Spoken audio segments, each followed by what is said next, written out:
I watched the last voyage of the Demeter in theaters, and whenever I watched this amazing movie, I watched it because of this monster that was going to be featured in it. And I have to say, this is probably one of the best monsters that I've ever seen, ever, in any movie possible. And the way that they went to creating this character, this monster, is amazing. I had no knowledge of this monster except for Hotel Transylvania. Yes, that was the first time I knew of Dracula's existence, but until then, I didn't know who he was. And later in life, a trailer appears, The Last Voyage of Demeter. It features an African American character with the bow against Dracula. Corey Hawkins was one of the main reasons I seen the show, and now Dracula is on a boat. I went in there to see slashing. I went to see Dracula kill 100 people. But this monster that was created was beautiful, and I was just amazed about how they were able to create this monster. He was scary looking. Everything about him was scary, from his yellow eyes, his yucky skin that was about to fall off of itself, and the sharp claws and the nasty yellow teeth, the bald head. This monster looked disgusting.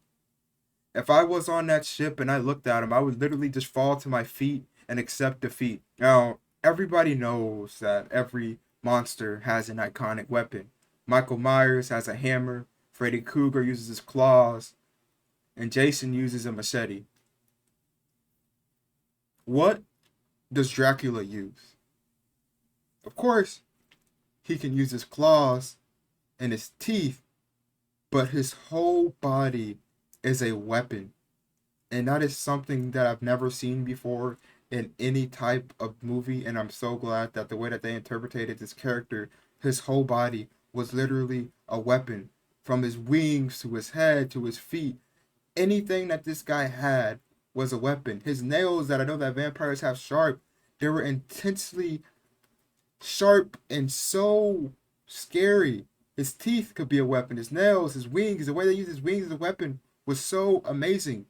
There's this one death scene where a guy is on top of the boat, and as soon as they realize that Dracula can fly, they are amazed and they are scared. Eventually, this guy jumps off middle, and he's falling down. And as soon as he's falling down, Dracula is able to clip him through his wings. I didn't know that this much of Dracula's body was that important until this was showed in this movie. Whenever I go into another movie, I'm hoping, whenever I go to see another monster movie, I'm hoping that this is as good as Dracula. I am now curious and I want to see more monster movies. I hope that you guys are able to see The Last Voyage of the Demeter in theaters because this movie is truly inspirational. I want to read the book, but there's something else about this monster. Sure, monsters aren't intelligent or smart, but this monster is above intelligence. The way he takes out his prey and the way that he uses human beings to survive is so amazing. And I can't wait to see how he does it in the second movie whenever it's not just a boat, but it's London. The way that he takes down each person of this boat one by one and makes sure that he has the important people alive is so amazing. He tries to divide this crew, and whenever he tries to divide them, luckily the crew doesn't fall for it, but the way he does it, he goes after the food first. He wants them to worry about starving. He wants to fight themselves because as long as they're divided, they won't worry about him. He creates diversion. He's one of the smartest monsters that I've ever seen, and it's crazy because I want to know more about him, and that's why I'm excited for the second movie. I'm so glad that I was able to experience this movie in theaters because I feel like if you aren't able to see this movie in theaters, you aren't able to experience how crazy and scary this monster is. And the crazy thing is that people call this a Dracula movie, but it's not really about Dracula. It's about these people on this boat. But every time Dracula is on the screen, you know you're getting something good out of it because of his body being a weapon to the greatest creation ever. I'm looking at the shopping store on Google, and the way that this monster is, I want an action figure. I at least want a painting, but there's nothing available for this monster. That's it. I just wanted to talk about how he could basically use anything or his weapons.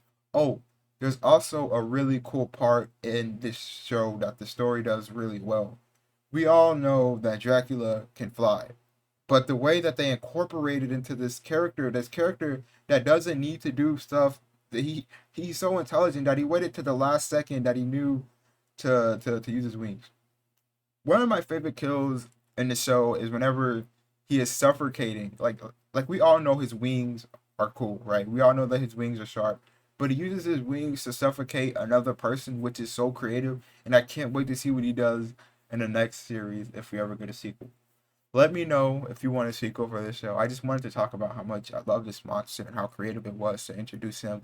And we've never seen a Dracula like this, and I can't wait to see what happens next. I don't think any more monster movies will come out anytime soon, but I sure hope they will.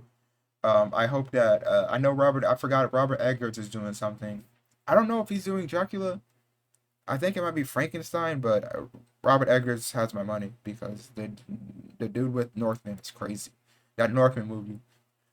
I never watched a Dracula movie or a Viking. I never watched a movie like that in my life, and like as soon as the final scene happened, I gasped because I was like, "There's no way that this is actually happening." Let's see. Oh, Count Orlok. So I think he is making a movie about Dracula. Nistafara. I was watching Batman versus Dracula on Max. It was pretty good. What am I still talking about? Yeah, that's it. Dracula, cool monster. Let me know what you think about him. Careful, I got some loved ones that depend on me. Thinking about my pops, cash and clothes and make it hard to sleep. That's why at 3 a.m. I'm counting money instead of counting sheep. And I ain't stopping till I make it. I got some promises to keep.